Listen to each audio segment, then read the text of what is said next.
Bismillahirrahmanirrahim. Assalamualaikum warahmatullahi wabarakatuh. Waalaikumsalam warahmatullahi wabarakatuh. Bapak Ibu guru SD Negeri 3 Mau dan saya hormati, terima kasih atas waktu yang telah diluangkan pada siang hari ini. Sebelumnya, marilah kita panjatkan puji syukur kehadirat Allah Subhanahu wa taala karena pada siang hari ini kita dapat berkumpul dalam rangka diseminasi modul 1.4 budaya positif, yaitu oleh saya sendiri Itu Hadika Pamungkas selaku CGP Angkatan 11 Kabupaten Wonogiri. Dalam siang hari ini dapat berjalan, semoga dapat berjalan lancar, kita dapat berkumpul tanpa halangan suatu apapun. Bapak Ibu yang saya hormati, langsung saja saya akan menyampaikan diseminasi tentang budaya positif.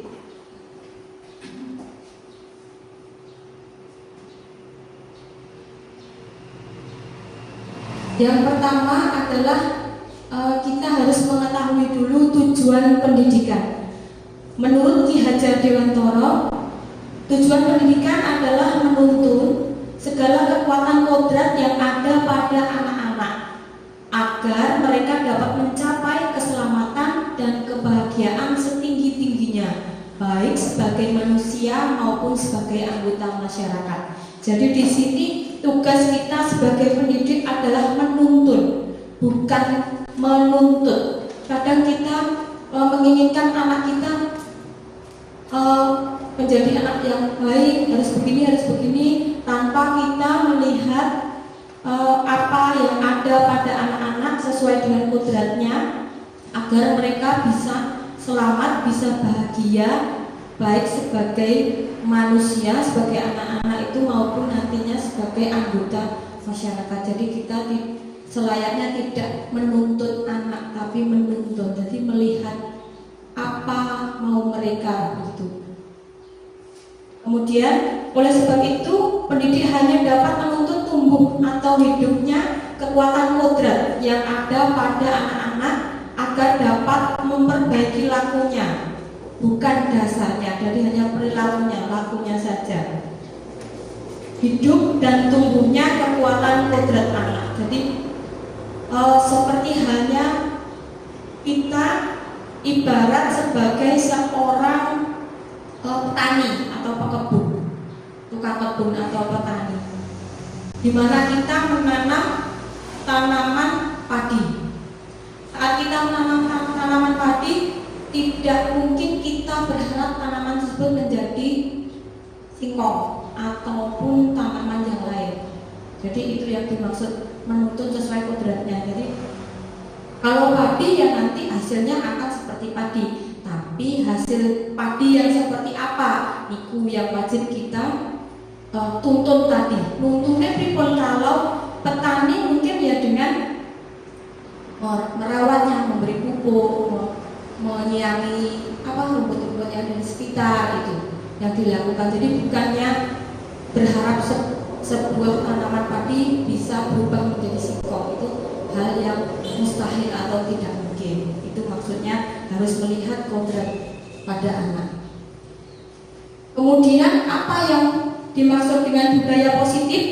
Budaya positif di sekolah, terutama kita di sekolah sebagai pendidik, yaitu nilai dan kebiasaan di sekolah yang berpihak pada murid agar mereka dapat berkembang menjadi pribadi yang kritis, penuh hormat, dan bertanggung jawab sesuai dengan profil pelajar Pancasila. Jadi memang kita membutuhkan murid yang kritis, tapi kritis di sini kritis yang masih terkendali, bukan kritis yang ngeyel.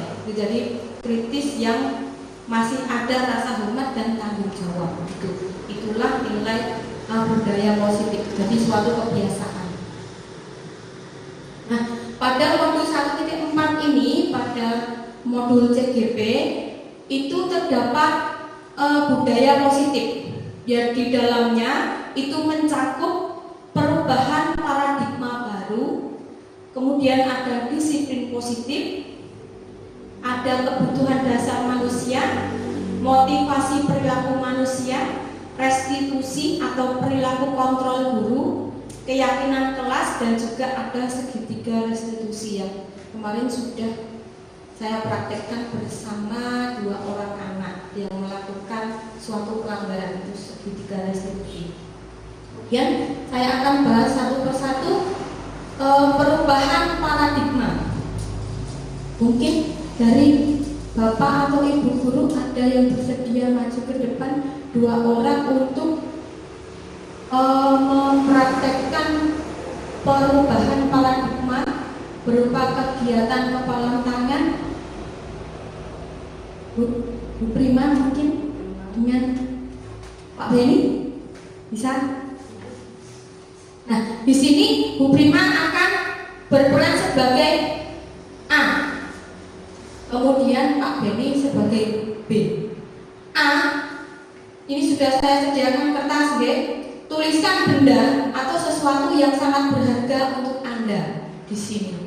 Pokoknya sing menurut Anda berharga itu apa, jangan salah di sini. Entah nopo kunci, nopo yang paling berharga menurut Anda, dan di sini. Nah, nanti tugasnya B itu mencoba bagaimanapun caranya agar kertas ini tadi yang sudah digenggam, ya, diletakkan di genggam tangan itu bisa diminta, diserahke orang ini. Jadi berbagai cara dilakukan. Kita kalau Pak Beni ini sangat cocok untuk merayu-rayu dan merayu, menyuap, membujuk gitu. Tapi Bu Prima mungkin monggo Pak Beni, Bu Prima dulu tuliskan kira-kira apa yang menurut Anda berharga. Boleh apa saja yang paling berharga. Wow.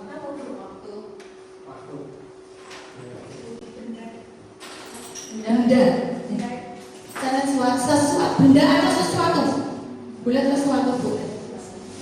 Apa, Bu? Nek, kalau mungkin kalau suami buat mungkin di kamu takut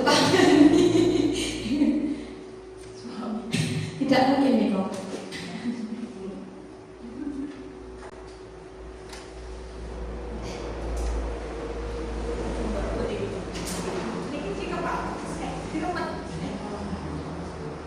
Boleh diremat, boleh ditekuk mawon.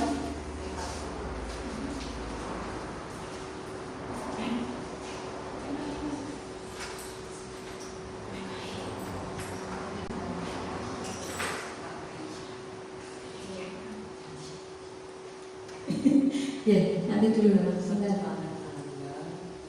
Ya, jadi Bu Prima mau menuliskan apa yang sangat berharga bagi Bu Prima, kemudian nanti diletakkan di salah satu tangan.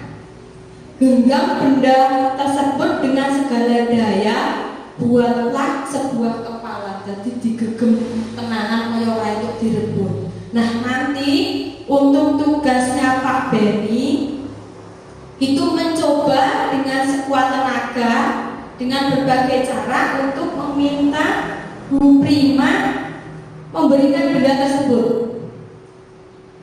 Bisa dengan membujuk, bisa dengan mengancam, mungkin menghardik, merayu, menyuap, ataupun apa saja agar dapat membuka kepala tangan Anda. Jadi hanya membuka saja, buka gen ini nyok begitu. Jadi bagaimana caranya agar bisa membuka kepala tangan Anda?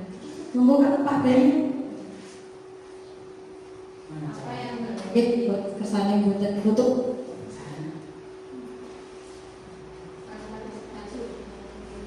Nah, Pak Beni boleh merayu, menyuap atau apa saja. Mungkin kalau mengancam biasanya nanti benar-benar tidak bisa diberikan niku dengan ancaman biasanya dengan merayu dulu mungkin Pak Ben. Merayu Bu Prima. Prima. Rayunya gimana? Agar diberikan, agar paling tidak dibukakan kepala tangan depan atau tidak bisa. Caranya gini, dikasih pertanyaan yang pakai tangan. 5 tambah 5 berapa Bu Prima?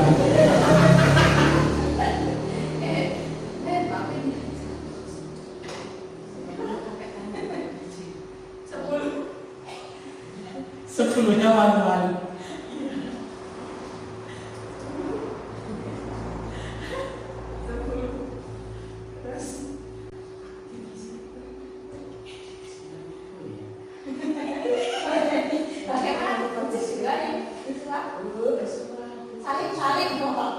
Salib putus.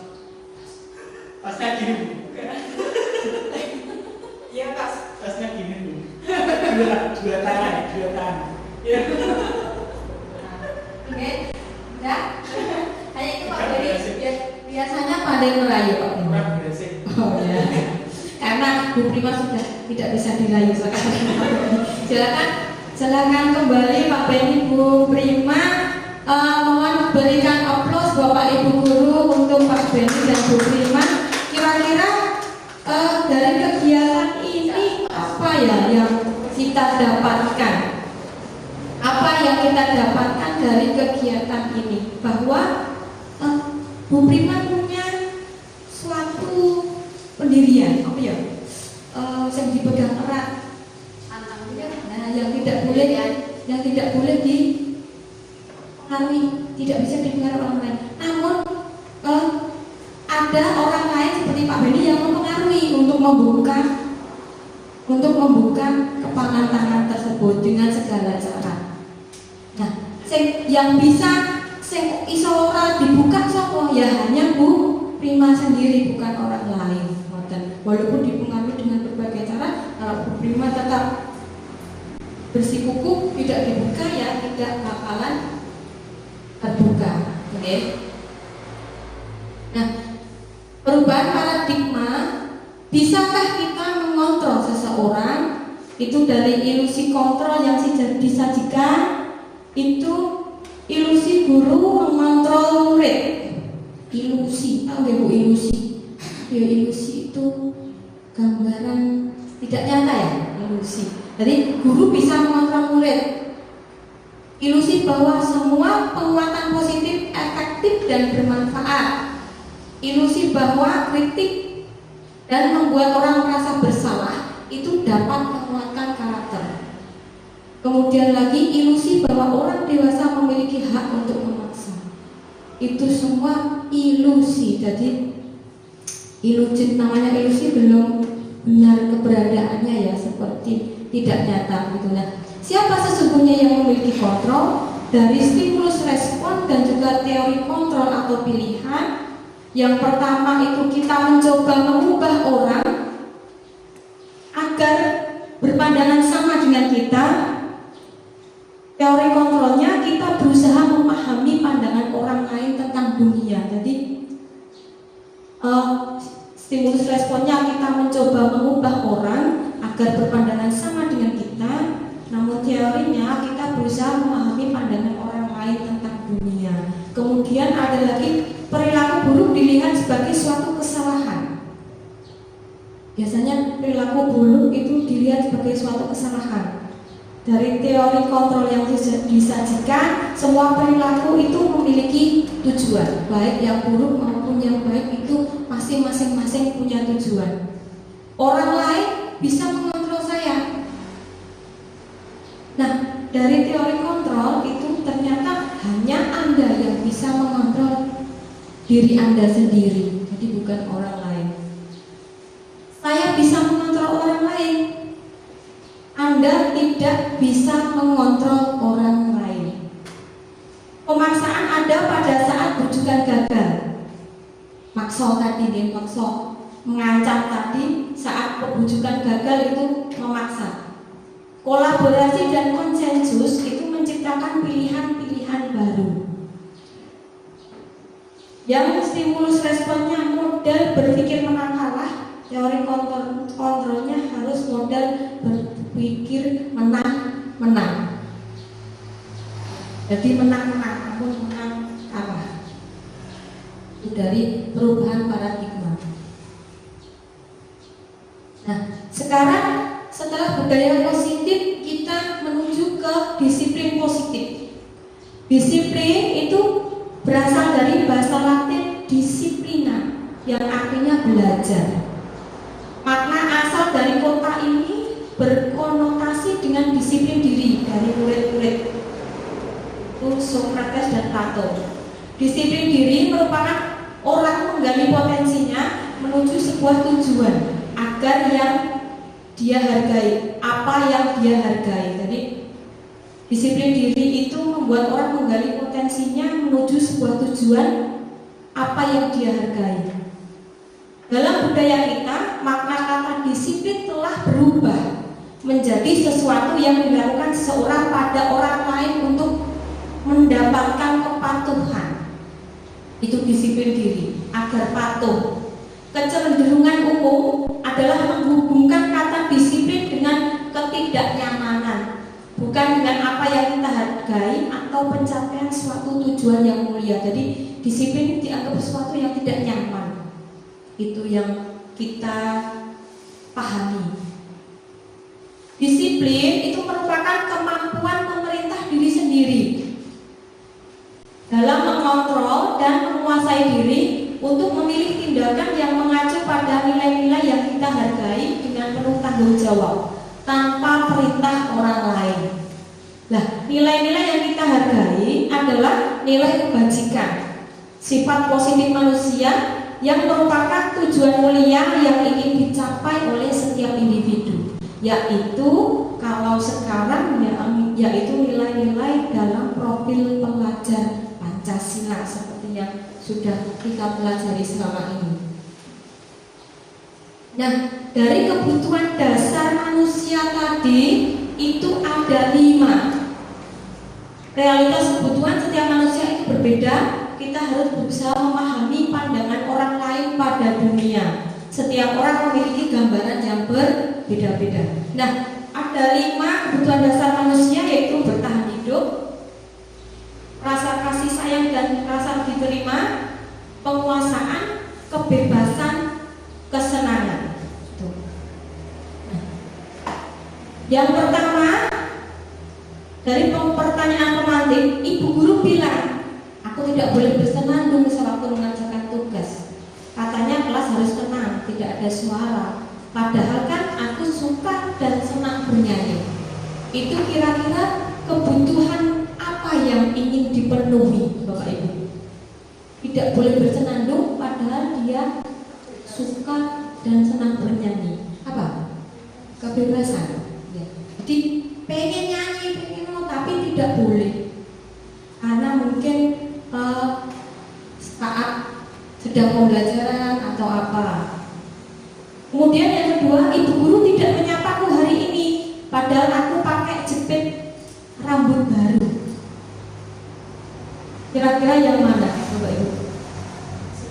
Kasih sayang ya, kasih sayang dan rasa diterima. Jadi pengen di kalem, pengen digatek nih. Orang ditolak ibu guru tuh mungkin padahal jepit rambutku api. Ada mungkin itu ya Bapak Ibu. Jadi itu bisa jadi pelajaran kita. Pas nyawang beneran ini kok gitu mau nih guru dikucer siji jadi dikucer 5. Mungkin bisa ditanyakan, rambutmu kok jadi dikucer 5 Dok? Seperti itu mungkin dia butuh perhatian mungkin dengan itu. Kemudian ketiga, aku bosan, masa belajarnya cuma gitu-gitu aja, dengerin ibu guru aja. Kebutuhannya kira-kira apa? Kesenangan. Apa Bapak Ibu? Bosan ya? Senangan ya? Apa kira-kira ini? Aku bosan, masa belajarnya cuma gitu-gitu aja, dengerin ibu guru aja. Bebas apa ya? Kesenangan bisa masuk itu, bebas mungkin juga bisa. Kalau bosan mungkin pengen hal baru, hal yang lain juga bisa. Kemudian aku sebel, gambarku tidak rapi, kurang R nih aku. Malah ibu guru nunjukin ke teman-temanku di depan kelas. Kira-kira kebutuhan apa nih? Senangannya? Sebel, tidak senang gitu. Baru tidak rapi, malah ibu guru menunjukkan ke teman-temannya di depan kelas. Jadi dia merasa kebutuhannya, jadi dia merasa tidak senang gitu. Ya mana ya? Apa kesenangan apa? Kalau penguasaan kan ini kelihatannya. Mungkin kesenangannya atau kebebasan. Kalau kebebasan enggak ya? Jadi kebutuhan dasar manusia itu berbeda-beda, tergantung pribadinya masing-masing, tergantung karakter dari anak masing-masing. Kemudian semua perilaku memiliki tujuan. Teori motivasi perilaku manusia. Motivasi itu adalah dukungan atau gerakan yang timbul dari diri kita untuk kita melakukan sesuatu. Itu namanya motivasi. Nah, di sini ada motivasi eksternal, ada motivasi internal, dari luar dan dari dalam. Untuk menghindari ketidaknyamanan atau hukuman, apa yang akan terjadi apabila saya tidak melakukannya? Itu bisa dari eksternal. Kemudian untuk mendapatkan imbalan dari orang lain atau institusi, apa yang akan saya dapatkan apabila saya melakukannya? Itu bisa dari eksternal motivasinya, dari luar, dari institusi, dari orang lain. Kemudian yang ketiga, untuk menghargai diri sendiri, berarti internal. Saya akan menjadi orang yang seperti apa apabila saya melakukannya. Jadi tujuannya yaitu berupa disiplin positif pada dirinya sendiri. Niku berbagai motivasi. Kemudian hukuman dan sanksi atau konsekuensi. Di sini disajikan 7 ya, 1, 2, 3, 4, 5, 6, 7. 7 kasus, 7 tindakan guru itu bisa berupa hukuman atau bisa berupa konsekuensi. Nah, nanti yang berupa hukuman yang mana, yang berupa konsekuensi yang mana? Karena hukuman dan konsekuensi itu jelas berbeda. Yang pertama, mencatat 100 kali di dalam buku kalimat, saya tidak akan terlambat lagi karena terlambat ke sekolah. Jadi karena terlambat ke sekolah diminta guru untuk menulis, mencatat 100 kali di dalam buku dengan kalimat saya tidak akan terlambat lagi. Itu hukuman atau konsekuensi? Konsekuensi menurut Pak Beni. Mungkin yang lain? Kalau Bu Prima hukuman. Nanti kita lihat setelah niki ya. Kemudian yang kedua, lari mengelilingi lapangan basket 2 kali karena terlambat hadir di sekolah. Hukuman. Murid diminta untuk push up 15 kali karena tidak menggunakan masker ke sekolah. Perkara nganggo masker, hampir sama dengan nomor 2. Ya. Berarti termasuk hukuman. Menggantikan kertas tugas teman yang telah dicoret-coret, konsekuensi. Membersihkan tumpahan air di meja tulis karena tersenggol pada saat belajar, konsekuensi. Murid disuruh untuk mengenakan sepatu seharian di sekolah karena tidak mengenakan sepatu hitam.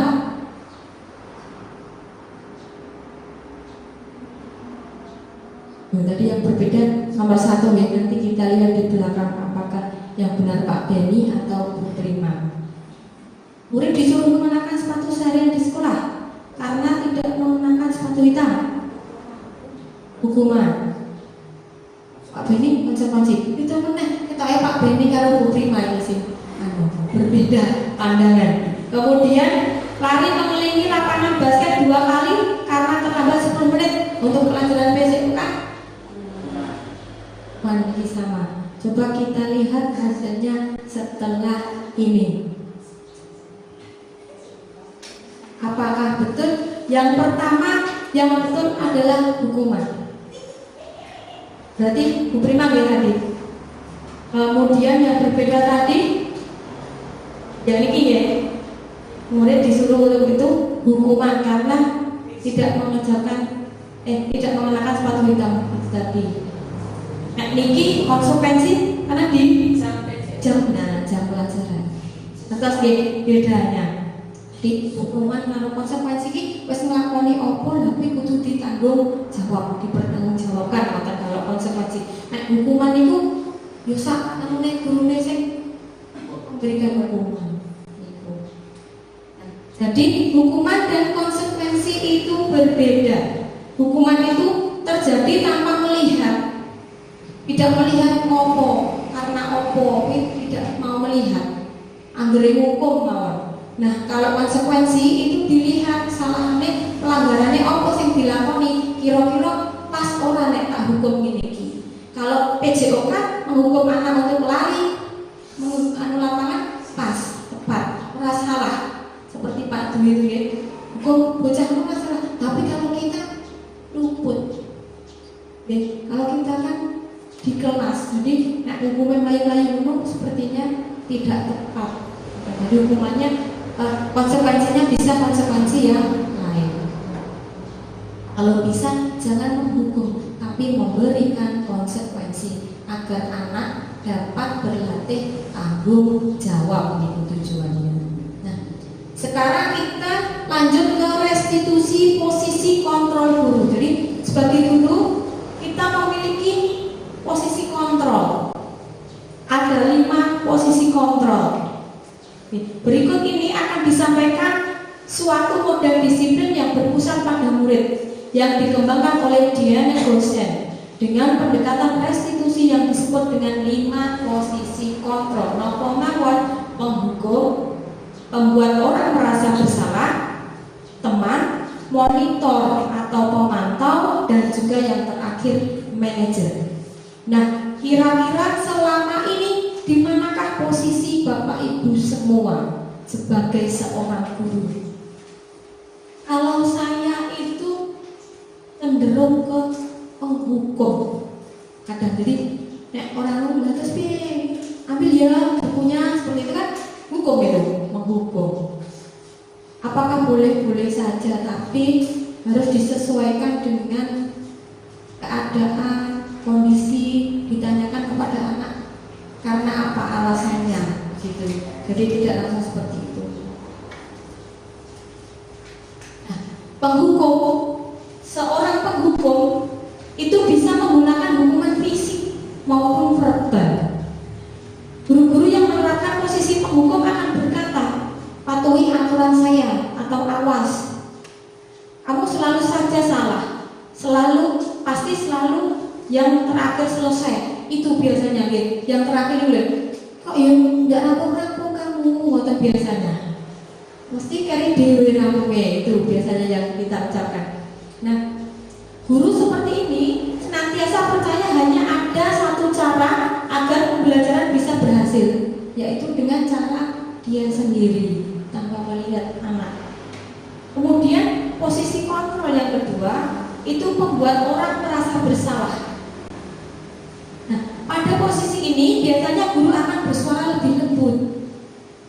Jadi mencari kesadaran dari dalam hatinya,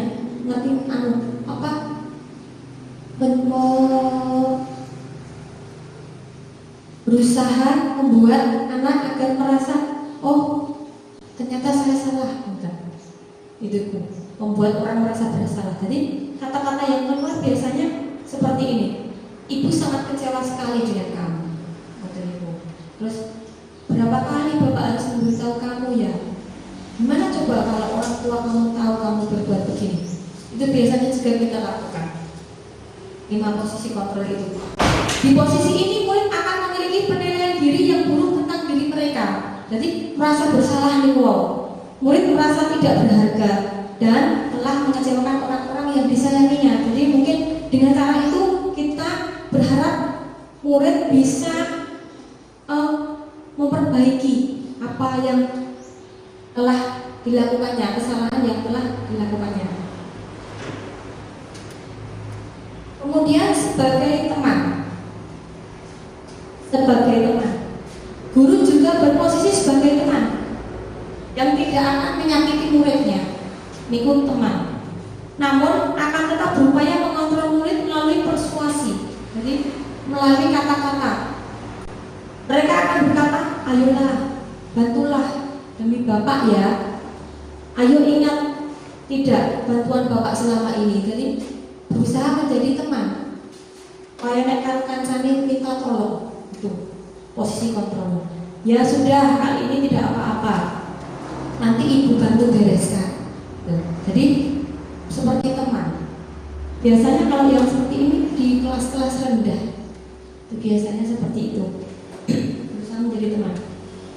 Hal negatif dari posisi teman adalah bila suatu saat guru tersebut tidak membantu, maka murid akan kecewa dan berkata, saya pikir Bapak Ibu teman saya.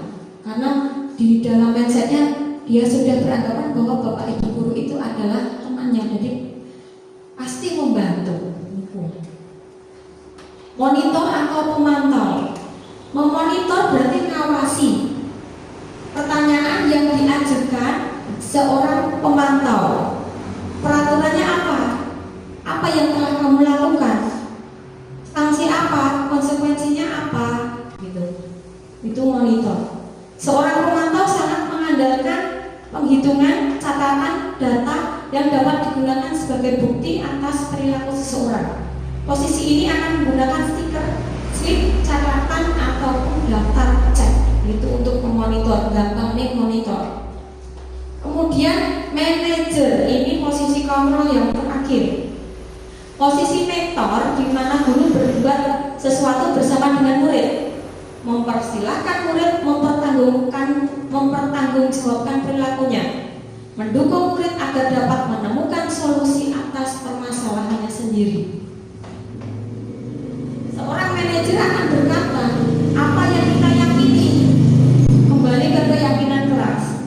Apakah kamu meyakininya? Jika kamu meyakininya, apakah kamu bersedia memperbaikinya? Jika kamu memperbaiki ini, hal ini menunjukkan apa tentang dirimu?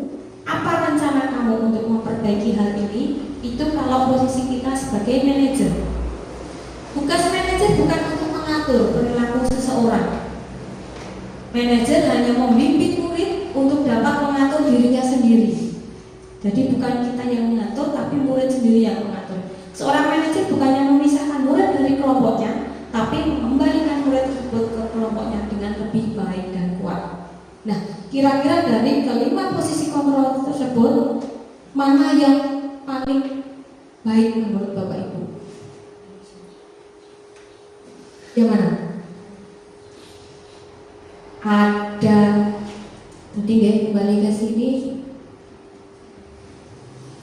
Penghukum, pembuat orang merasa bersalah, teman, monitor atau pemantau, dan juga manajer.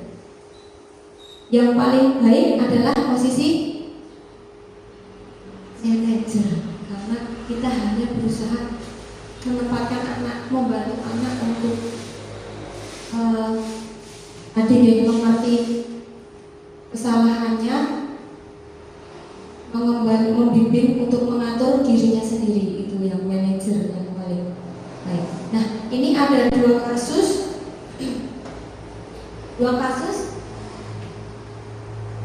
mungkin dari Bu Murni bisa membacakan kasus yang pertama.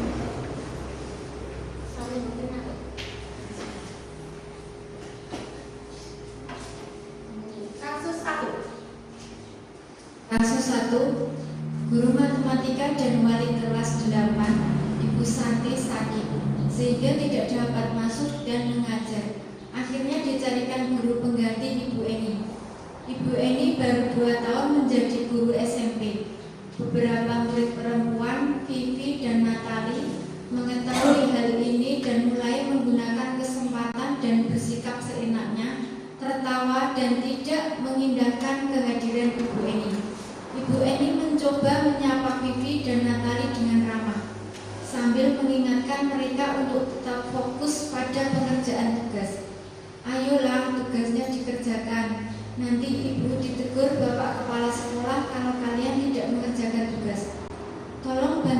ya. Namun Vivi dan Natali malah jadi tertawa. Ah ibu, santai saja bu. Mereka tetap tidak mengerjakan tugas dan malah mengobrol. Iya.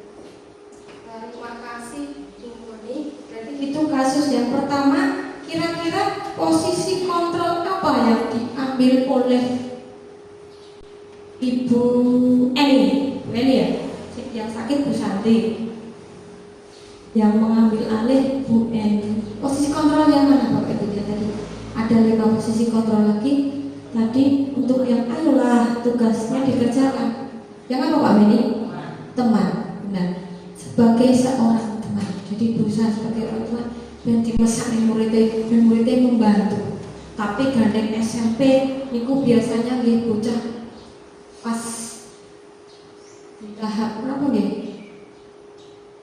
Boten nakal apa ya jenenge? Proses kedewasaan, terus dia bisa berusaha atas maunya sendiri gitu. Nah, kemudian untuk kasus yang kedua mungkin Bu Cecilia bisa membacakan buri-buri.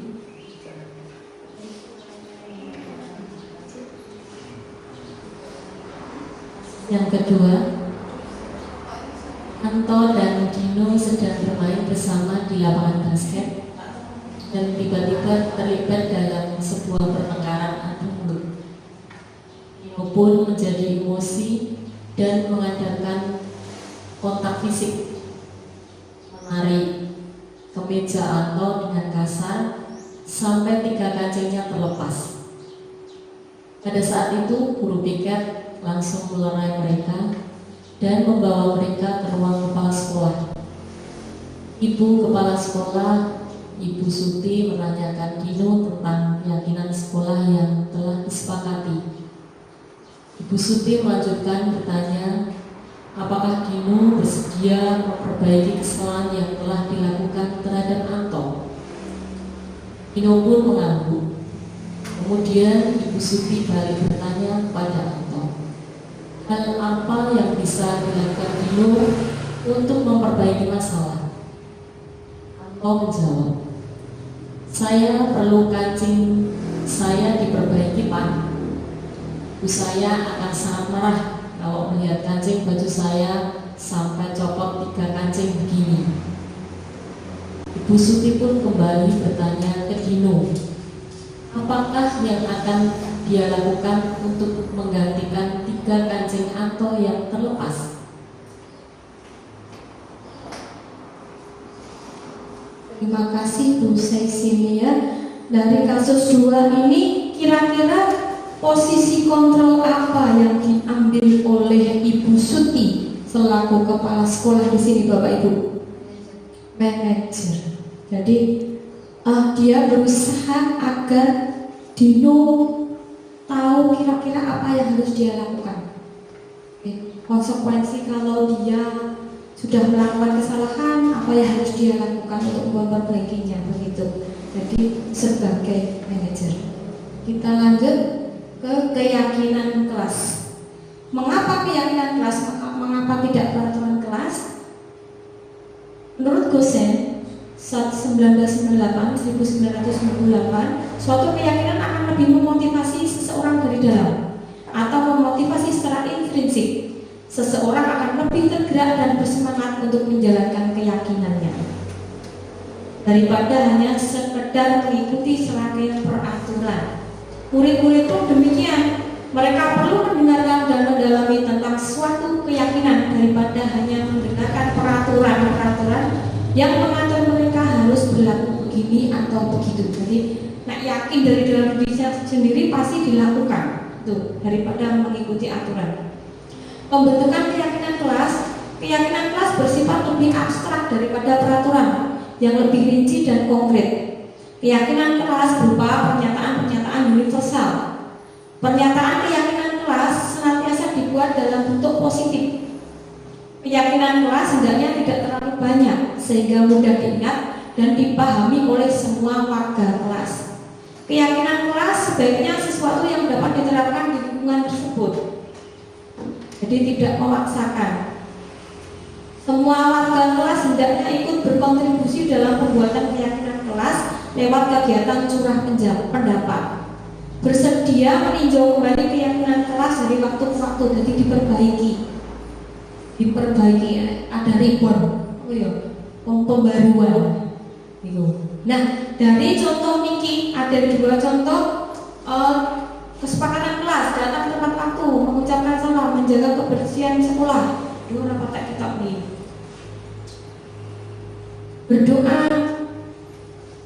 Berdoa seperti itu, aktif dalam pembelajaran, tertib. Nah, yang kedua yang kesepakatan kelas, kami guru dan murid yang saling menyayangi, kami murid yang semangat belajar, kami murid yang peduli dengan teman-teman.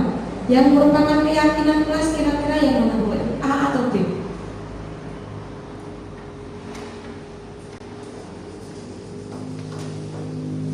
Tadi lebih universal. Lebih universal dengan kata-kata yang tidak terlalu panjang tadi. Berarti yang kalau yang B tetap kesepakatan kelas.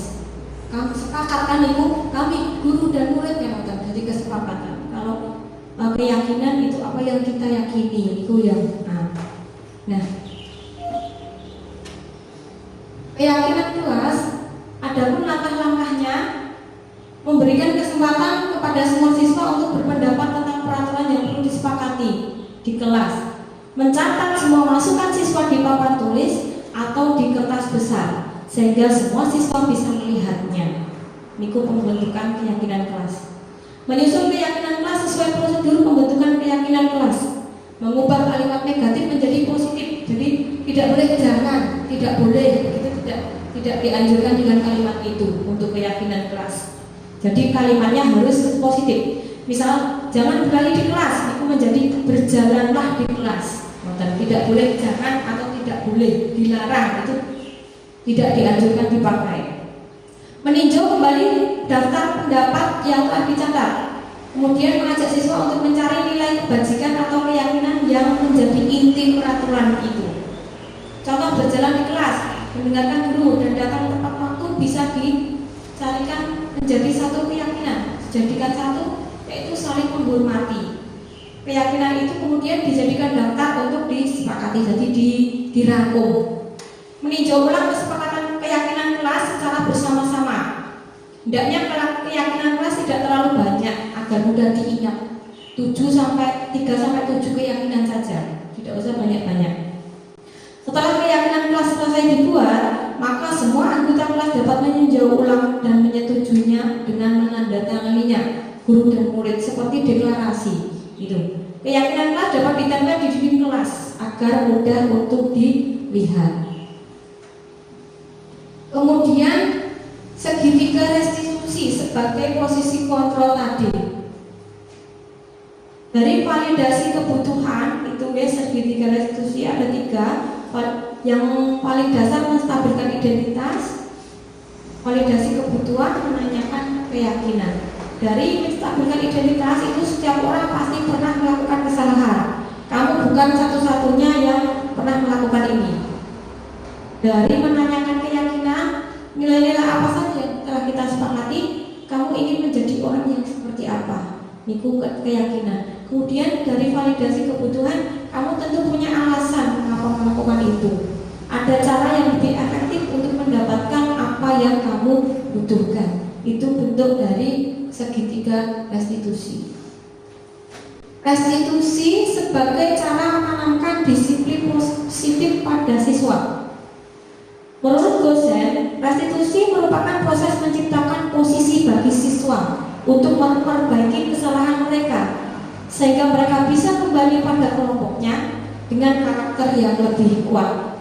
Restitusi dapat membantu siswa menjadi lebih mempunyai tujuan, disiplin positif, dan memulihkan dirinya ketika telah berbuat kesalahan. Jadi untuk memperbaiki kesalahannya. Segitiga tersebut dibagi menjadi 2 sisi, yaitu menjadi 3 sisi. Segitiga. Sisi menstabilkan identitas tadi, bagian dasar dari segitiga yang bertujuan untuk mengubah identitas anak dari yang gagal karena telah melakukan kesalahan menjadi orang yang sukses. Contoh kalimat yang digunakan, berbuat salah itu tidak apa-apa, tidak ada manusia yang sempurna, kita bisa menyelesaikannya.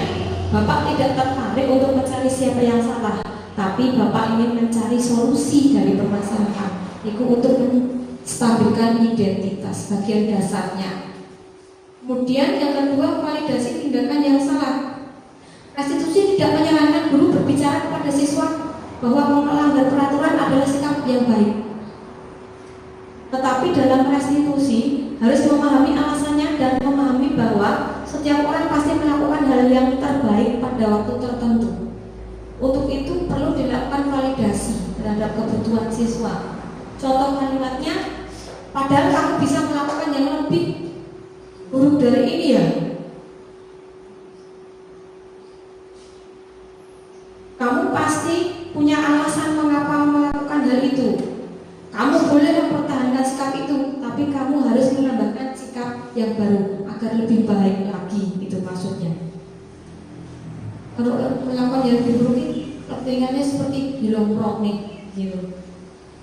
Visi menanyakan keyakinan. Setelah melalui langkah 1 dan 2 di atas, maka anak telah siap untuk dihubungkan dengan nilai-nilai yang dipercayai dan berpindah menjadi orang yang diinginkan. Keyakinan tadi, keyakinan kelas. Contoh pertanyaannya, apa nilai yang kita percayai di kelas sekolah kita? Apa nilai-nilai hukum yang telah kita sepakati? Kamu mau jadi orang yang seperti apa? Itu bagian yang terakhir. Contoh praktik segitiga restitusi yang telah saya lakukan kemarin. Itu ada 2 anak, namun di sini yang saya tampilkan hanya pada salah satu anak, yaitu Fatan. Mungkin tidak asing, siswa kelas 4. Ketika sekolah sedang mengadakan kegiatan campur, belum hapus. Ketika proses harusnya yang kedua niku. Ketika sekolah sedang mengadakan pembelajaran niku, tidak ada. Ketika proses pembelajaran sedang berlangsung, Fatan siswa kelas 4 SD Negeri 3 Bangor yang terkenal sebagai anak yang suka usir dan mengganggu teman-temannya kembali berulah. Kali ini dia mengganggu Gilang, teman sekelasnya. Dia bercanda dengan mendorong tubuh Gilang sampai terjengkang, terjatuh dan menangis. Pada hari yang sama di jam istirahat, ibu guru memanggil Fatan untuk menghadap. Di sini sebagai ibu guru. Kita lanjut, mungkin bisa menyaksikan videonya. Ini tadi sudah menyala ya.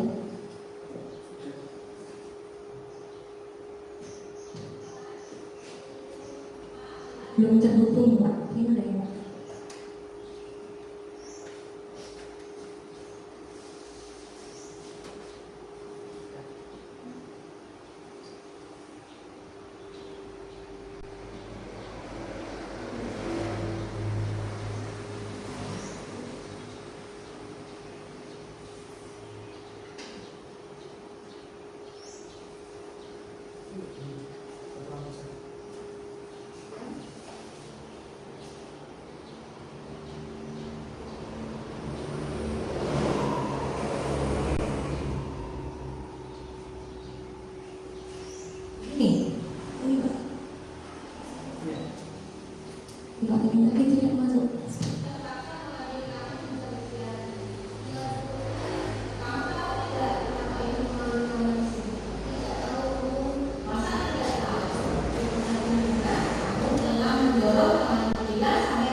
Jadi itu artis dadakan Bapak Ibu.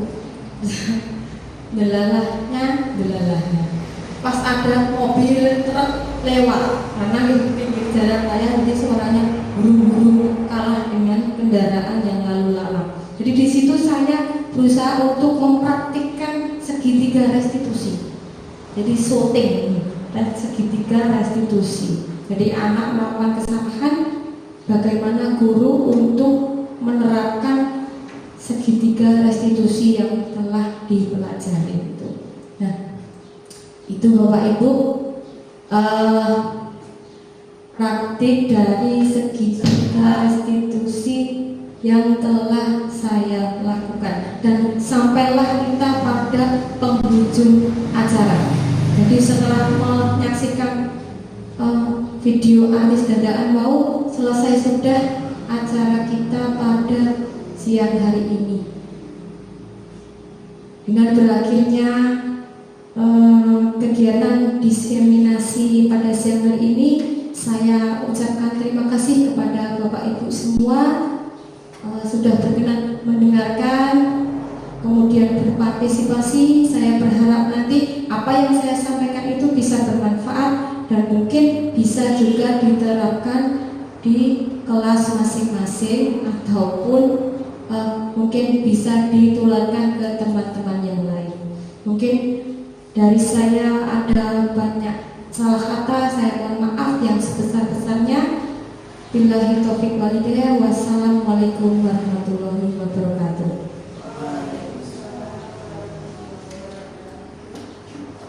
Allah